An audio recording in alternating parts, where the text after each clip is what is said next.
Bismillahirrahmanirrahim. Assalamualaikum warahmatullahi wabarakatuh.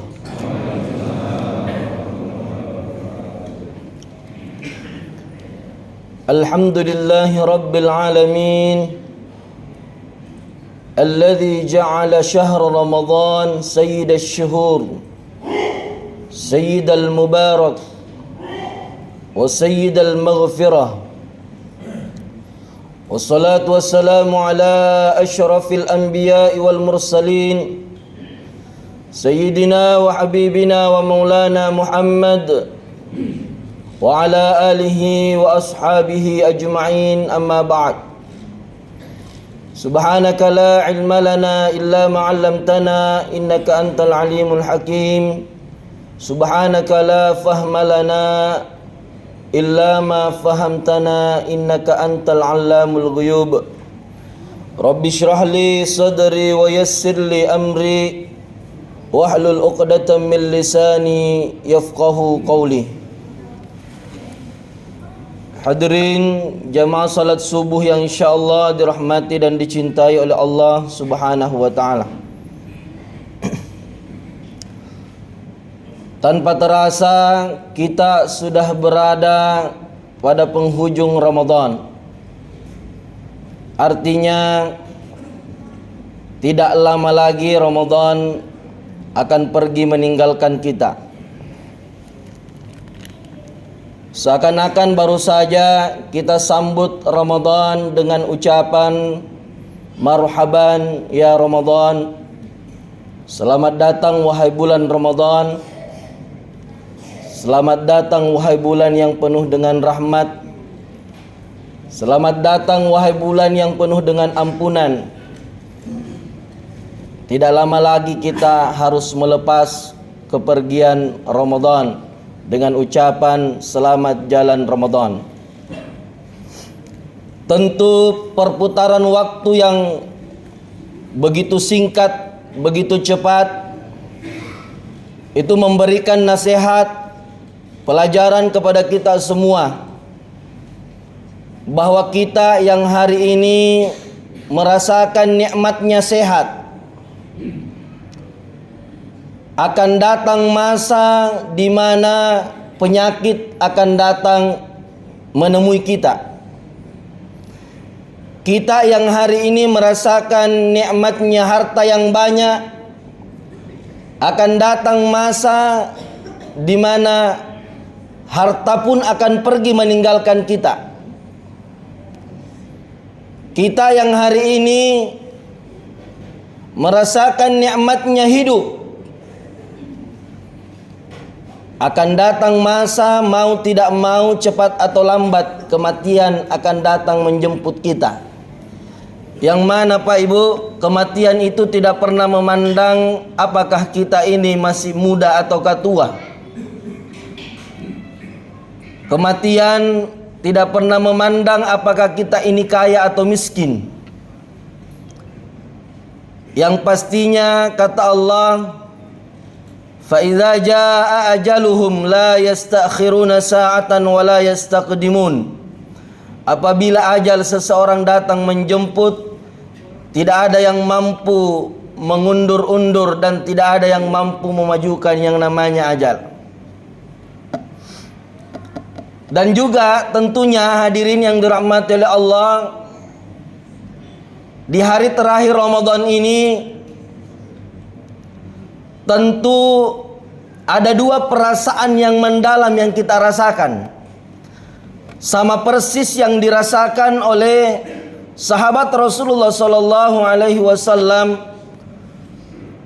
tatkala turun ayat terakhir dalam surah Al-Maidah ayat 3. Di mana Allah Subhanahu wa taala berfirman, "Al-yawma akmaltu lakum dinakum wa atmamtu 'alaikum ni'mati wa raditu lakumul Islam madina." Kata Allah, pada hari ini telah kusempurnakan agamamu untukmu, telah kusempurnakan nikmatku untukmu, wa raditu lakumul Islam madina, dan aku ridha Islam menjadi agamamu. Bapak-bapak, ibu-ibu sekalian yang dirahmati Allah, saat turun ayat ini Pak, semua sahabat bergembira. Semua sahabat bahagia menyambut turunnya ayat ini. Kenapa? Dengan turunnya ayat ini menunjukkan bahwa Islam telah sempurna. Agama Allah telah sempurna. Nikmat Allah telah sempurna. Islam menjadi agama yang paling mulia di sisi Allah Subhanahu wa taala. Seluruh sahabat bergembira Pak Ibu. Tapi di tengah-tengah kegembiraan itu ada salah seorang sahabat yang justru menangis dengan turunnya ayat ini. Siapakah dia? Dialah Khalifah Abu Bakar As-Siddiq. Dia menangis, mengalir deras air matanya mendengarkan turunnya ayat Allah ini. Sampai seluruh sahabat kaget melihat Abu Bakar As-Siddiq yang lagi duduk menangis mendengarkan turunnya ayat ini. Sahabat bertanya, "Wahai sahabat Abu Bakar, mengapa engkau menangis? Harusnya engkau bahagia dan bersyukur. Tidakkah engkau bahagia dengan turunnya ayat ini menunjukkan akan kesempurnaan Islam, agama yang diperjuangkan oleh baginda Rasulullah sallallahu alaihi wasallam dan seluruh umat muslimin yang ada." Apa kata Sayyidina Abu Bakar As-Siddiq? "Wahai sahabatku, aku bahagia dan bersyukur dengan turunnya ayat ini. Islam telah sempurna. Akan tetapi aku menangis, wahai sahabatku, karena turunnya ayat ini menunjukkan Islam sempurna, dan itu pun menunjukkan bahwa telah sempurnalah tugasnya baginda Rasulullah sallallahu alaihi wasallam hidup di bumi." Itu artinya tidak lama lagi baginda Rasulullah akan meninggalkan kita. Barulah kemudian para sahabat itu menangis mendengarkan pernyataannya Abu Bakar As-Siddiq. Maka demikianlah pula perasaan kita di penghujung Ramadan ini. Tidak bisa dipungkiri kita semua berbahagia. Kita semua senang. Kenapa? Tidak lama lagi Ramadan akan sempurna. Ibadah puasa kita, ibadah Ramadan kita akan sempurna. Dan tidak tanggung-tanggung Pak Ibu, bahwa puasa yang kita lakukan selama 1 bulan lamanya itu adalah merupakan perjuangan yang sangat dahsyat. Karena Rasulullah sendiri mengakui bahwa Ramadan melawan hawa nafsu itu adalah perlawanan terhadap musuh yang paling dahsyat, bahkan lebih dahsyat daripada peperangan Badar. Rasulullah ketika pulang dari perang Badar bersama dengan sahabat, Rasulullah sallallahu alaihi wasallam menyampaikan kepada sahabatnya, "Raja'na min jihadil asghari ila jihadil akbar."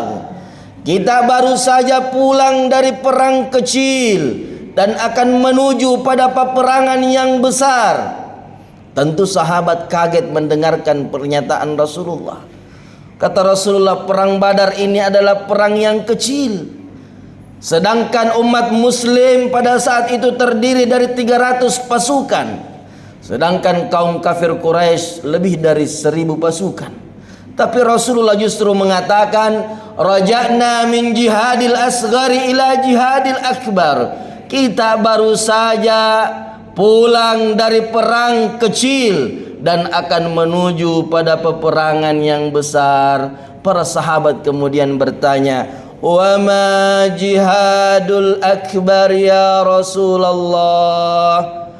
Kalau bukan perang Badar ini adalah perang yang dahsyat wahai Rasulullah, Kalau seperti itu, manakah peperangan yang paling besar itu?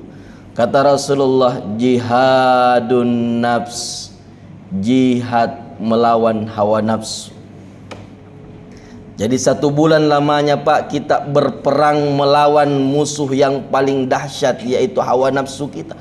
Itulah sebabnya Pak, dalam hadis qudsi dikatakan, as-sawmu li wa ana ajzibi. Puasa itu untukku dan sayalah yang akan membalasnya langsung, kata Allah. Pertanyaannya, kenapa pada ibadah puasa tidak ada ukuran pahala yang diberikan oleh Allah? Berbeda dengan ibadah-ibadah lain, ada ukuran pahala yang diberikan Allah. Misalkan baca Al-Quran, 1 huruf yang kita baca, Allah kasih kita 10 kebaikan, kasih 10 pahala. Salat berjamaah, as-salatul jama'ati afdalu min salatil fardhi bi 27 darajat. Orang yang melaksanakan salat berjamaah itu 27 derajat di atas orang yang melaksanakan salat jamaah sendiri-sendiri. Ada ukuran pahalanya Pak Ibu. Tapi mengapa ibadah puasa Allah hanya mengatakan as-sawmu li wa ana ajzibi? Puasa itu untukku dan sayalah yang akan langsung membalasnya. Itu menunjukkan bahwa saking banyaknya kemuliaan dan pahala diberikan hamba-hamba yang berpuasa, sehingga Allah tidak menyebutkan berapa banyak jumlahnya. Saking banyaknya jumlah kemuliaan yang diberikan oleh orang yang berpuasa. Pertanyaannya lagi, kenapa? Karena ibadah puasa membutuhkan kesabaran yang paling dahsyat dibandingkan ibadah-ibadah lain. Dalam Al-Quran, manakala ada sesuatu yang mana dibaliknya ada kesabaran, pasti Allah menyimpan pahala yang luar biasa. Jadi di mana kesabaran itu berada Pak, pasti Allah memberikan pahala yang sangat dahsyat di belakangnya. Coba perhatikan Pak, semua segala sesuatu yang membutuhkan kesabaran yang besar, pasti Allah berikan kemuliaan besar di belakangnya. Contoh, dalam hadis Rasulullah Pak, ketika salah seorang sahabat bertanya kepada Rasulullah, wahai Rasulullah, kepada siapakah aku hendaknya berbuat baik wahai Rasulullah? Kata Rasulullah, ummuka, ibumu. Lalu kepada siapa? Kata Rasulullah, ummuka, ibumu. Lalu bertanya lagi, thumma man ya Rasulullah? Lalu kepada siapa wahai Rasulullah? Kata Rasulullah, ummuka, ibumu. Thumma man ya Rasulullah? Lalu kepada siapa? Abuka, baru bapakmu. Pertanyaannya Pak, kenapa ibu disebut 3 kali, bapak cuma sekali? Ada yang bisa jawab? Jawabannya adalah karena seorang ibu itu memiliki 3 kali lipat kesabaran dibandingkan seorang bapak. Ada yang tidak sepakat? Imam Ali karramallahu wajha menyampaikan bahwa ada 3 pekerjaan di dunia ini Pak, itu hanya mampu dilakukan oleh ibu, tidak mampu dilakukan oleh bapak. Yang mana 3 pekerjaan itu? Pertama, mengandung. Ada bapak-bapak di sini yang mengandung? Ada Pak? Dan ada yang sepakat di sini bahwa mengandung itu berat? Berat Pak. Kalau ada yang tidak percaya silahkan besok insya Allah lebaran. Dan ada saudara-saudara kita juga nanti yang lebaran. Coba pulang dari sini nanti Pak, sebelum lebaran, beli 1 buah kelapa muda, kemudian ikat di pinggangnya Pak, bawa pakai pergi sholat Idul Fitri, pakai selama rangkaian Idul Fitri. Bagaimana rasanya kira-kira setelah Idul Fitri dengan membawa 1 buah kelapa muda itu di perut? Pasti berat. Pertanyaannya, seorang ibu berapa lama ia mengandung anak yang ada di dalam perutnya.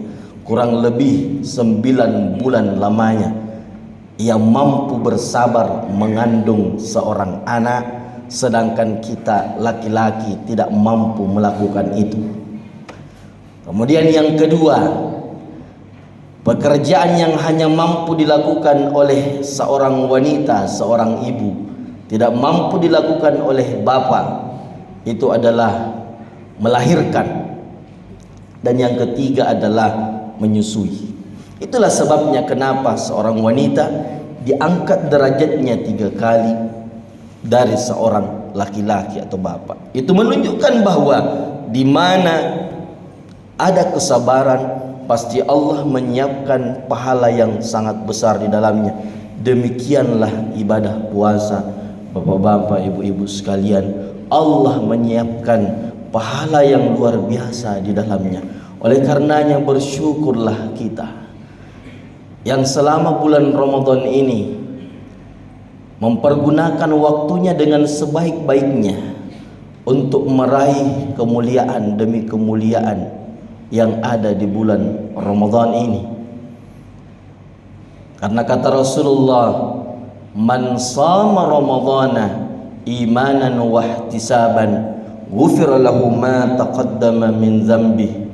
Siapa yang melaksanakan puasa Ramadan, dalam teks lain dikatakan man qama ramadhana imanan wa ihtisaban ghufira lahu ma taqaddama min dzambi. Siapa yang berpuasa, siapa yang menghidupkan malam-malam Ramadan dengan iman dan semata-mata mengharapkan keridhaan Allah Subhanahu wa taala, ghufira lahu ma taqaddama min dzambi, akan diampunkan dosa-dosanya di masa lalu. Hadirin yang dirahmati dan dicintai Allah, tapi sebaliknya alangkah rugi dan celakanya kita manakala diberi umur panjang oleh Allah, berjumpa dengan Ramadan, akan tetapi menyia-nyiakan waktu kita yang Allah berikan di bulan Ramadan ini. Kenapa Pak? Karena ketika Ramadan telah pergi, Ramadan bisa saja kembali tahun depan, tapi tidak ada yang mampu memastikan apakah kita masih sempat berjumpa dengan Ramadan yang akan datang. Coba lihat di samping kiri kanan kita, depan belakang kita, bisa jadi ada saudara-saudara kita, ada keluarga kita, ada sahabat kita, ada teman kita, bahkan mungkin ayah ibu kita yang pada bulan Ramadan yang lalu mungkin masih bersama dengan kita, tapi pada hari ini mereka sudah tidak ada di tengah-tengah kita. Itu artinya Pak, bahwa tak satupun orang yang mampu mengetahui kapan dan di mana ajal itu akan menjemput. Malaikat Jibril pernah mendatangi Rasulullah SAW, lalu kemudian menyampaikan kepada Rasulullah, "Ya Muhammad, man adraka Ramadan falam yufallahu fab'udahu Allah."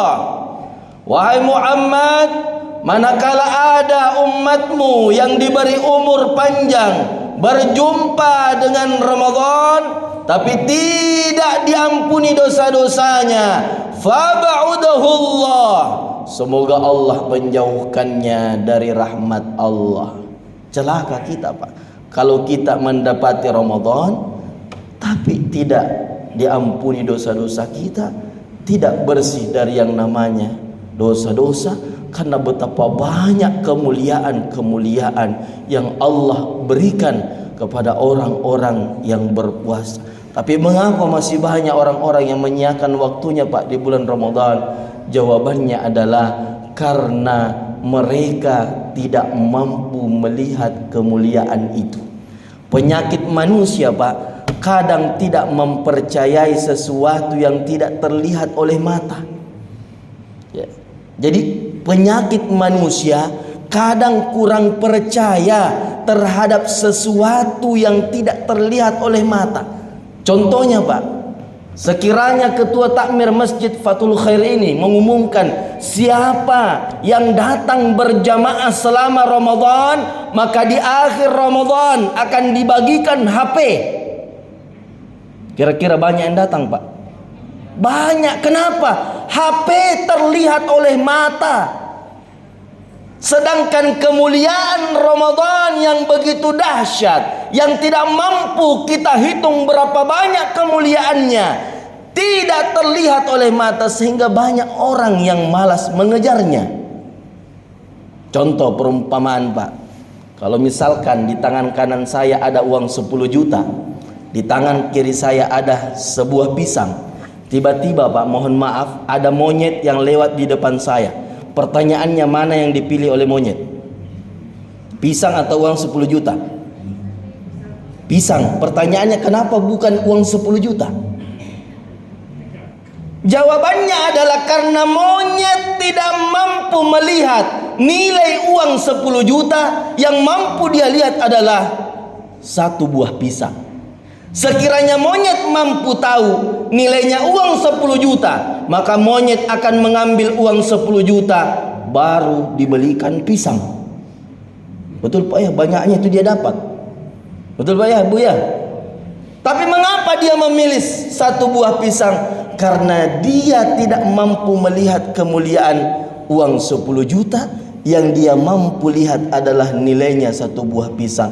Begitulah ibaratnya orang-orang yang menyia-nyiakan waktunya di bulan Ramadan.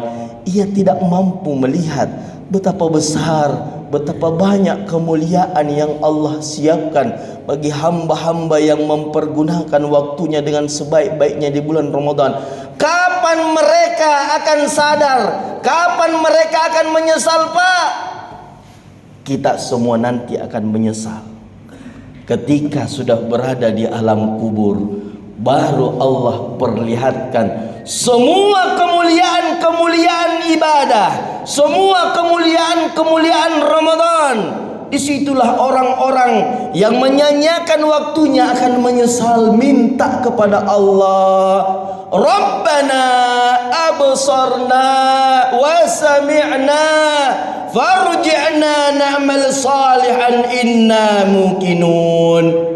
Rabbana absarna, ya Allah, mataku sudah melihat, wahai Allah.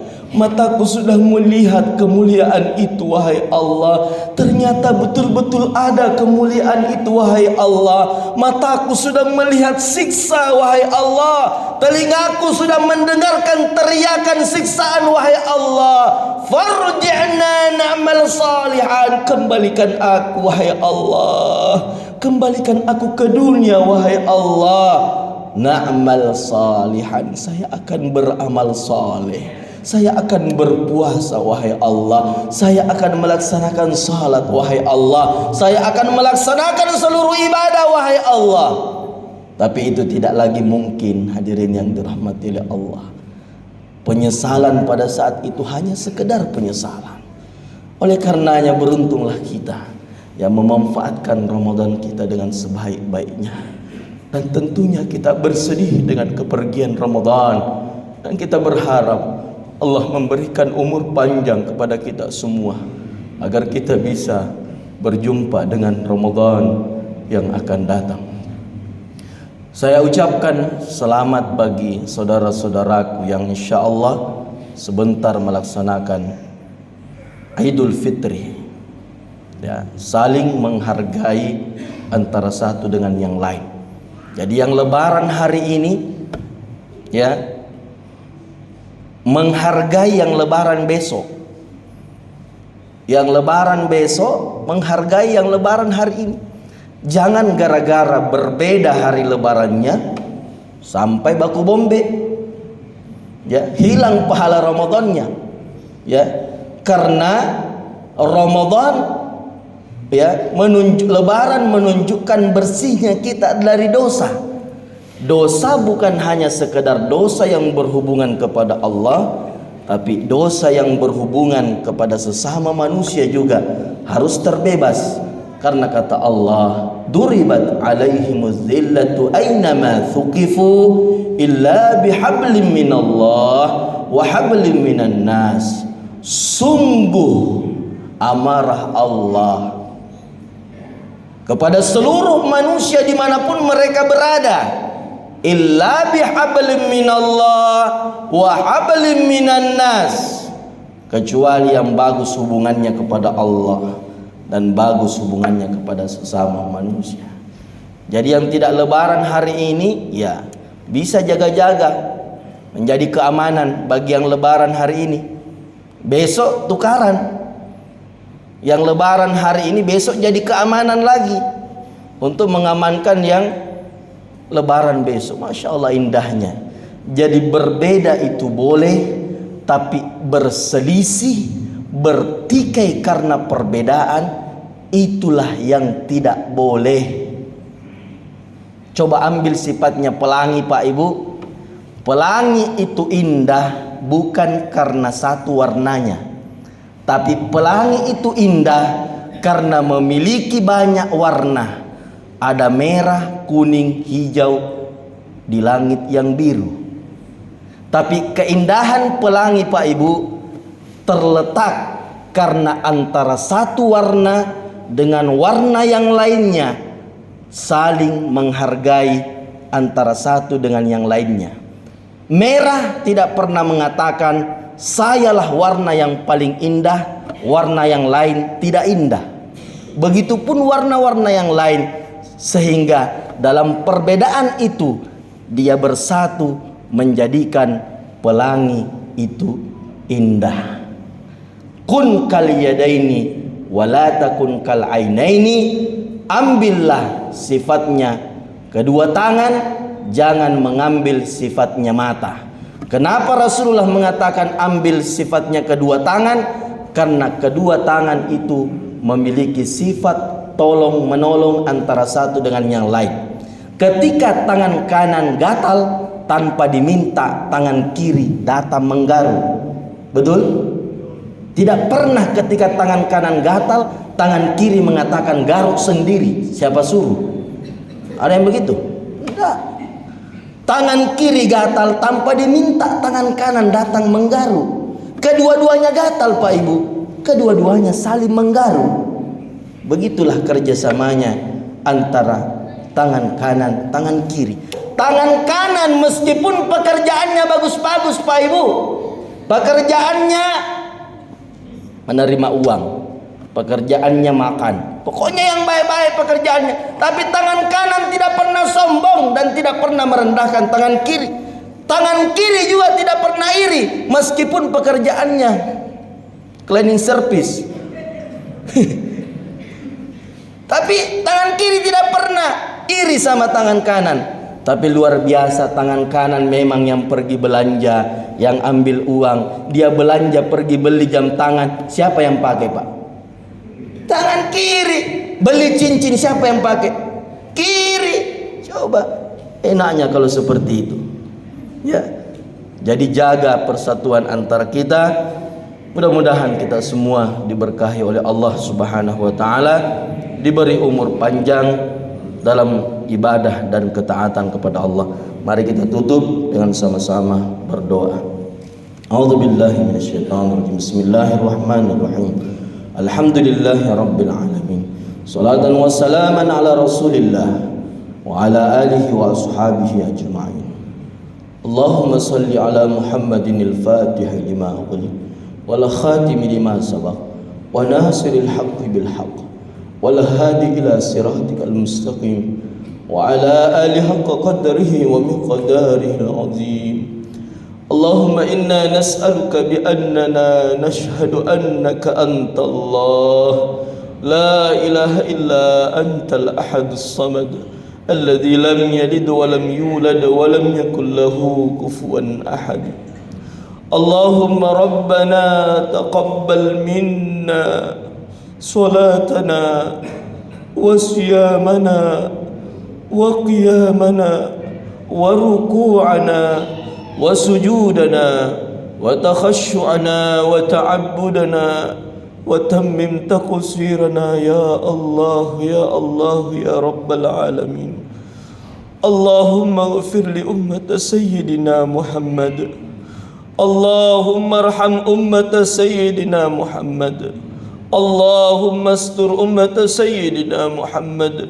اللهم اجبر أمة سيدنا محمد. اللهم ربنا اغفر لنا ولوالدينا. اللهم اغفر لنا ولوالدينا. اللهم اغفر لنا ولوالدينا وارحمهم كما ربونا صغارا، ولجميع المؤمنين والمؤمنات والمسلمين والمسلمات، وتابع بيننا وبينهم بالخيرات، لا حول ولا قوة إلا بالله العلي العظيم. ربنا هب لنا من الصالحين. اللهم اجعلنا من أهل القرآن. اللهم نور قلوبنا بنور القرآن. اللهم نور قلوبنا بنور هدايتك، كما نورت الأرض بنور شمسك أبدا أبدا برحمتك يا أرحم الراحمين. ربنا هب لنا من أزواجنا وذرياتنا قرة أعين واجعلنا للمتقين إماما. اللهم إنا نسألك الهدى والتقى والعفاف والغنى. اللهم إنا نسألك الهدى والتقى والعفاف والغنى. اللهم إنا نسألك الهدى والتقى والعفاف والغنى. ربنا هب لنا من أزواجنا وذرياتنا قرة أعين واجعلنا للمتقين إماما. ربنا آتنا في الدنيا حسنة وفي الآخرة حسنة وقنا عذاب النار ودخلنا الجنة مع الأبرار يا عزيز يا غفار يا رب العالمين. سبحان ربك رب العزة عما يصفون وسلام على المرسلين والحمد لله رب العالمين. آخر الكلام الله المستعان وعليه التكلان وبالله التوفيق والدعوة والإرشاد. والسلام عليكم ورحمة الله وبركاته.